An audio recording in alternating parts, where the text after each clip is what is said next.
One day you wake up and you look around at your life and you think, how did I get here? And if you're honest, the answer is almost never. One big decision. The truth is, it was 100 small ones, quiet ones, ordinary ones, the kind nobody claps for, the kind you barely remember making.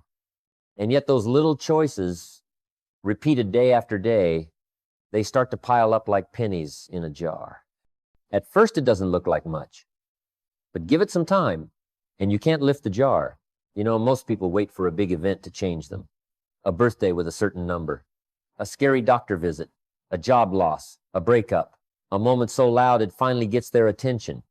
But life rarely changes in big, dramatic strokes.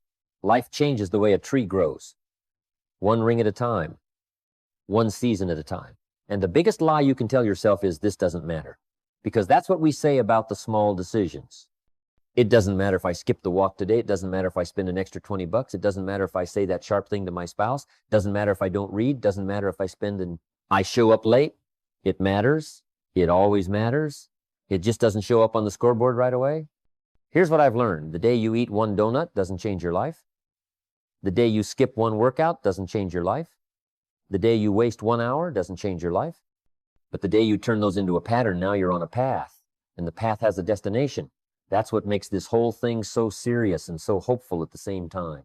Serious because you can drift into a mess without even noticing.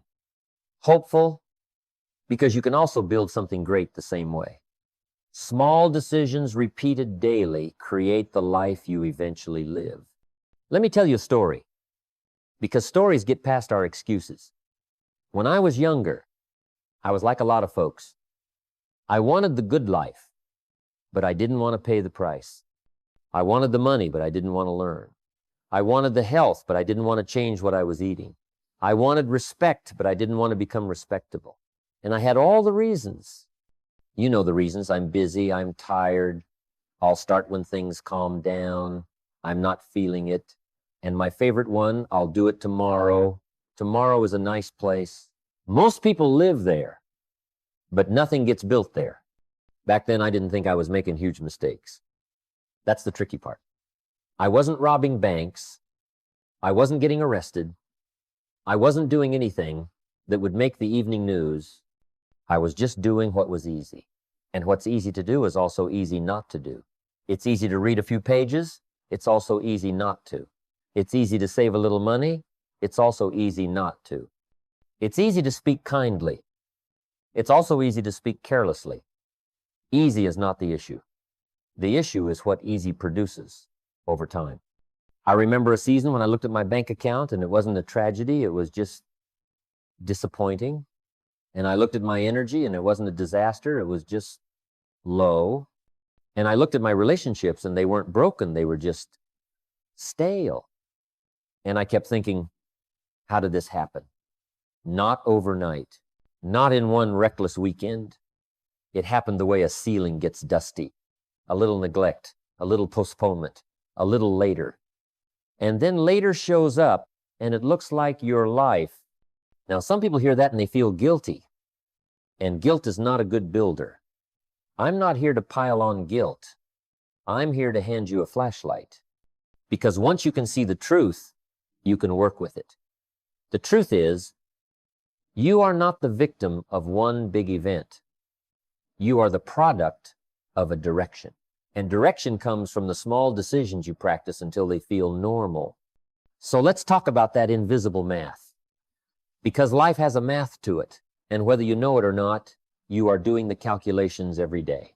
A little extra spending here, a little extra eating there, a little extra television, a little less reading, a little less patience, a little less effort. You might say, but it's only a little. Exactly. That's why it's so dangerous.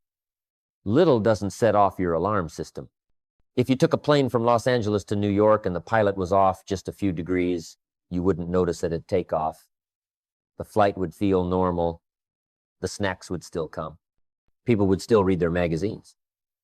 But you keep that small error long enough, you don't land in New York. You land somewhere else. That's how habits work. A few degrees doesn't feel like much on Monday. But you keep it for a year, and you wake up in a different life. And the real surprise is that compounding works both ways. People think compounding is just for money. No, no, it's for everything. It's for your confidence. It's for your knowledge. It's for your health. It's for your marriage. It's for your reputation. Every day you either invest in those things or you withdraw from them. And it's usually not in big chunks.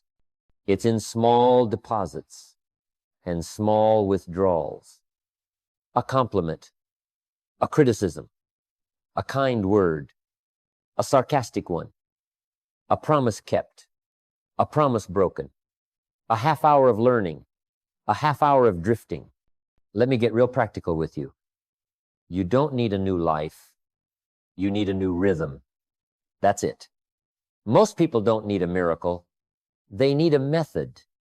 If your health is not where you want it, it's not because you lack a miracle. It's because of a pattern. Food is a pattern.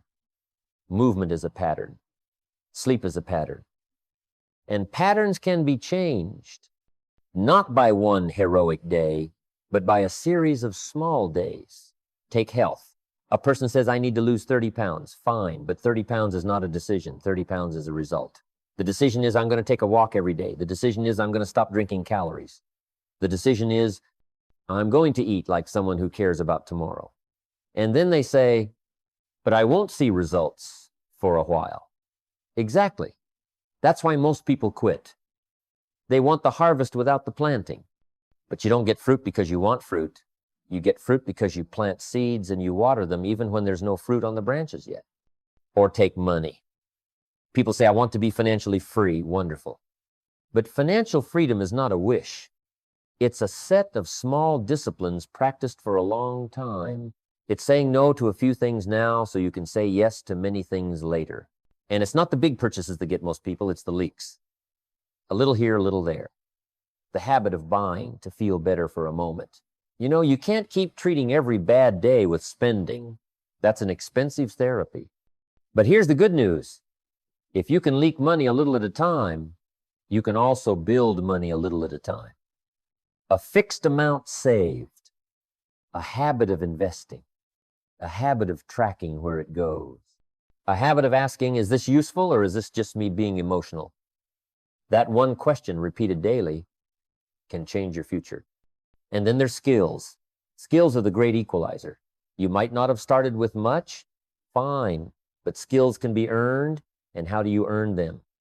Not with a weekend seminar and a burst of enthusiasm. You earn them with the daily practice. 20 minutes a day studying your craft. 20 minutes a day improving your communication. 20 minutes a day reading something that stretches you. People say 20 minutes, that's nothing. That's right. That's why it works. It's small enough that you can do it. And it's also small enough that you can ignore it. And whichever one you choose, you will pay for it. You know what's odd?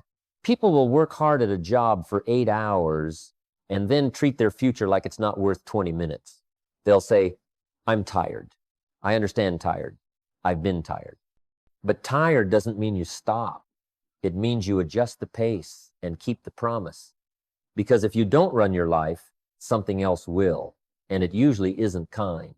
Now let's bring it closer to home. Because the most important small decisions are not always about money or food. Sometimes they're about the kind of person you're becoming. The smallest decision that makes the biggest difference is what you decide to tolerate. What you tolerate becomes your standard, and your standard becomes your life. Think about it. If you tolerate being late, you build a life of stress and apologies. If you tolerate a messy home, you build a life of constant irritation. If you tolerate gossip, you build a life with shallow friendships. If you tolerate a bad attitude, you build a life that feels heavy even when things are going well. Tolerance is sneaky. It doesn't show up as an emergency. It shows up as that's just how it is. And that sentence, that's just how it is, has ended more dreams than failure ever did. Here's what I learned from a mentor a long time ago. He didn't give me 100 speeches. He gave me a few sentences that hit me like a hammer. One day he said, if you don't like how things are, change it. You're not a tree. Now that's funny. But it's also true. You can move, you can choose, you can decide. And he taught me that the difference between a wish and a life is a decision. Most people keep their life in the wishing category. I hope I get healthier. I hope we get closer. I hope I make more money. Hope is a good thing, but hope is not a plan. Hope is not a discipline. And hope is not a schedule. The moment your life changes is the moment you say, I decided. Because I decided has a backbone. I decided means you stop negotiating with yourself every morning. Let me tell you something that can save you years. If you keep arguing with yourself, you'll wear yourself out. The key is to decide once, then manage the details. Decide who you are, decide what you do, decide what you don't do, and then the daily decisions get easier because they're not a debate anymore. They're an expression of identity. You say, I'm the kind of person who keeps promises. Then when the alarm goes off, it's not about the bed, it's about the promise. You say, I'm the kind of person who learns. Then reading isn't a chore, it's who you are. You say, I'm the kind of person who treats people well. Then kindness becomes your default, not your occasional performance. Now, does that mean you'll never slip? Of course you'll slip. You're human. But slipping is different than living there. And there's a big difference between falling down and laying down. The goal is not perfection. The goal is progress with integrity. You keep the standard even when you miss a day. Because the standard is not about a streak. It's about a direction. Let's talk about direction in relationships, because this is where small decisions can either build a warm home or a cold one. A relationship doesn't collapse because of one argument. It collapses because of 1,000 little moments where someone chose pride instead of humility, silence instead of conversation, criticism instead of appreciation. And the opposite is also true. A strong relationship is built by small daily acts. A hug, a listening ear, a thank you, a how can I help, a willingness to apologize quickly. Those are tiny decisions, but they are not tiny in their effect. And here's one you might not like, but it's worth hearing. Your life is not just shaped by what you do. It's shaped by what you keep in your ear. Who are you listening to? Because your mind is like a garden. If you keep planting weeds, don't be shocked when weeds show up. If you feed yourself anger every day, you will live angry. If you feed yourself fear every day, you will live afraid. If you feed yourself gossip, you will live small. But if you feed yourself good ideas, if you feed yourself truth, if you feed yourself courage, if you feed yourself faith, then you start to stand up straighter without even noticing why. You know, people ask, how do I change? And they expect a complicated answer. Here's what I've learned. Change is usually simple, but it's not easy. Simple means you can understand it. Not easy means you have to do it. You change your life by changing what you do daily, not occasionally, daily. Now, let's get down to the nuts and bolts, because inspiration without instruction turns into entertainment. I want to give you some small decisions you can make that survive real life. Not the fantasy life where you have perfect energy and perfect time and the weather is always nice. I'm talking about the regular Tuesday when you're tired and your phone is buzzing and somebody is annoying and the couch is calling your name. That's the day that counts. That day is the one that builds your future. First, start smaller than your pride wants. Your pride will say, if I can't do an hour, I won't do anything. That's pride disguised as principle. Don't fall for it. 5 minutes counts. 10 minutes counts. A short walk counts. 1 page counts. 1 phone call counts. You're not trying to impress anybody. You're trying to build a new pattern. And patterns are built with consistency, not drama. Second, attach your new decision to something you already do. After you brush your teeth, you stretch for 2 minutes. After you pour your coffee, you read 2 pages. After you get home from work, you walk around the block before you sit down. You tie the new habit to an old habit like a rope to a post. That way, you don't have to rely on memory or mood. Third, protect your environment. You can't keep a bowl of junk food on the counter and call it discipline when you resist it for 2 hours. That's not discipline. That's torture. Make success easy. Put the good things in reach and the bad things out of reach. Keep a book where you can see it. Put your walking shoes by the door. Turn off the notifications that steal your focus. Some people say, I need more willpower. No, you need fewer temptations and a clearer plan. Fourth, keep score in a simple way. I like simple. Put an X on a calendar every day you do the thing you promised yourself you'd do. And then don't break the chain on purpose. If life breaks it, fine. You start again the next day. But you don't break it because you negotiated yourself out of it. You'll be amazed what a few weeks of keeping a simple promise will do for your confidence. Now, let's talk about the big enemy of small decisions, the feeling of not today. Not today is a smooth talker. Not today says you've had a hard week. Not today says you deserve a break. Not today says start fresh on Monday. Not today doesn't sound like evil, it sounds reasonable. That's why it wins so often. But here's the truth. The future is built on the days you don't feel like it, because when you feel like it, anybody can do it. When you feel like it, it doesn't require character.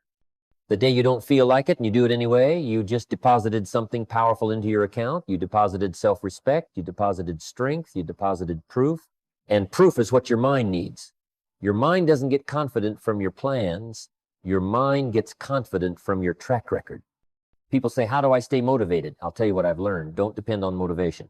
Motivation's like the weather. Some days it's sunshine, some days it's rain. If you only act when the weather is nice, you'll have a small life. Depend on commitment. Depend on routine. Depend on your decision. Motivation is a visitor. Commitment is a resident. And I want to make something clear. This is not about living a tight, joyless life where you never relax and never have fun. It's the opposite. Small disciplines create freedom. The person who practices small disciplines has more options later. More health, more money, more time, more peace. The person who avoids small disciplines gets trapped later. Trapped by illness, trapped by regret, trapped by stress. And regret is heavier than discipline. Discipline weighs ounces, regret weighs tons. You know what else small decisions do? They shape your attitude. And attitude is not some fluffy idea. Attitude is the lens you look through. Two people can have the same job, the same neighborhood, the same income, and one is grateful and one is miserable. Why? Small decisions. The decision to complain or the decision to look for what's good, the decision to blame or the decision to learn, the decision to be bitter or the decision to be better. Those are choices, and they get practiced until they become automatic. Let me give you a little personal reminder I use when I catch myself getting sloppy. I ask, is this the kind of decision that builds the life I want? Not do I feel like it, not will anybody know. Not does it matter today, I ask, does it build? Because every day you are building something. You are building health or building illness. You are building skill or building rust. You are building trust or building distance. You are building wealth or building debt. You are building courage or building fear. Nobody is neutral. Neutral is a nice word, but it's mostly a myth. You're either moving in a good direction or a bad one. And if you're sitting there thinking, well, I've already made a mess, let me talk to you like a friend. You can turn this around faster than you think. Not because results show up overnight, but because hope shows up immediately when you change direction. The moment you start making better small decisions, you regain something priceless. Control. Not control of the whole world, none of us gets that, but control of your own actions, and that's where power lives. Now, I don't want you to leave with 20 things to do and do none of them. That's how people stay stuck. They get overwhelmed and then they go back to what's comfortable. So I'm going to challenge you with something simple and serious. Pick 3 small decisions, not 10, 3, and make them daily for the next 30 days. 30 days is long enough to feel the shift and short enough that you won't talk yourself out of it. Pick one decision for your body, something small, a walk, water, a better breakfast, a bedtime. Pick one decision for your mind, 10 pages of reading, a short lesson, writing down ideas. And pick one decision for your relationships or your finances, a daily check-in with your spouse where you listen without fixing, a thank you message to someone who matters, tracking spending for 5 minutes, saving a fixed amount, 3 small decisions daily, 30 days. And when you miss a day, and you don't turn it into a philosophy, don't say, see, I can't change. That's not truth. That's drama. You just start again the next day. The goal is not to prove you're perfect. The goal is to prove you're serious. Here's another truth that can help you. You will never feel your way into a new life. You have to act your way into a new life. Feelings often follow actions, not the other way around. You take the walk and then you feel better. You read and then you think better. You save and then you feel calmer. You tell the truth and then you respect yourself more. Action first, feeling second. That's a mature way to live. And let me say something about time, because time is the big stage where these small decisions perform. Time is going to pass anyway. The next 30 days are coming, whether you like it or not. The next year is coming. The next 5 years are coming. The question is not whether time will pass. The question is, what will you have to show for it? Will time be your friend or your enemy? Time is a magnifier. It magnifies what you do daily. If you're doing the right things, time makes you look like a genius. If you're doing the wrong things, time makes you look like a fool. Same time, different habits. And you know what's interesting? When you start making these small decisions, you start attracting a different life. Not because the universe is doing you a favor, but because you become the kind of person who qualifies for better opportunities. Opportunities don't just show up and say, here, you deserve this. Opportunities respond to value. They respond to skill. They respond to discipline. They respond to reputation. And those are all built in the small decision. You start showing up on time, and people trust you. You start keeping your word, and people respect you. You start learning, and you bring more value. You start taking care of your health, and you bring more energy. And energy is currency. It buys focus. It buys patience. It buys creativity. A tired person makes cheap decisions. An energized person makes better ones. So don't treat your health like it's separate from your success. It's connected. Now, I want to talk to you about something that sounds small, but it's enormous, the way you talk to yourself. Some people live with an inner voice that's a bully. Every mistake becomes a label. I'm lazy. I'm stupid. I never finish. Listen, you can't build a great life with a mind that keeps tearing you down. One of the best small decisions you can make is to start speaking to yourself like someone you're responsible for helping. Honest? Yes, but not cruel. When you mess up, don't say, I'm a mess. Say, I made a mistake. What's the next right step? That's a small decision. When you're tired, don't say, I can't. Say, I can do something small. That's a small decision. When you're scared, don't say, this will ruin me. Say, I'll take the next step and I'll learn. That's a small decision. And those small decisions about your self-talk shape your courage over time. And courage is not loud. Courage is often quiet. Courage is getting up early when nobody is watching. Courage is turning off the screen when you'd rather numb out. Courage is making the phone call you've been avoiding. Courage is saying I was wrong. Courage is saying I'm starting over. Those are tiny moments, but they are the moments that build a life you respect. Now let's bring this to a close in a way you can carry. Your life is being purchased every day, not with one big payment, but with small installments. You pay with what you eat. You pay with what you read. You pay with how you speak. You pay with how you spend. You pay with how you treat people. You pay with whether you show up. You pay with whether you keep your promises. And every day you either make a payment toward a better future or you make a payment toward a poorer one. Nobody escapes the payment plan. So here's my question for you, and I want you to sit with it for a minute. If your life 5 years from now is mostly the result of what you do daily, what do you need to start doing daily? And just as important, what do you need to stop practicing daily? Because some people don't need more good habits, they need fewer bad ones. You don't have to add 1,000 things. You might just need to remove the one thing that keeps draining you. The truth is, you don't have to change everything to change everything. You just have to change something that you repeat. That's the lever. That's the hinge. That's the turning point. Start tonight, not next week, not when it's convenient. Convenience is a poor architect. Start tonight with one small decision that your future self would thank you for. Read a few pages. Take a short walk. Plan tomorrow. Tell someone you love them. Put away a little money. Go to bed on time. Do one thing that says, I'm building a better life. Then do it again tomorrow and the next day. And one day you'll wake up and you'll look around and you'll think, how did I get here? And this time you'll smile because you'll know the answer. You got here by choosing well when it was small, when it was ordinary, when it was daily. That's how it's done. That's how a life gets built.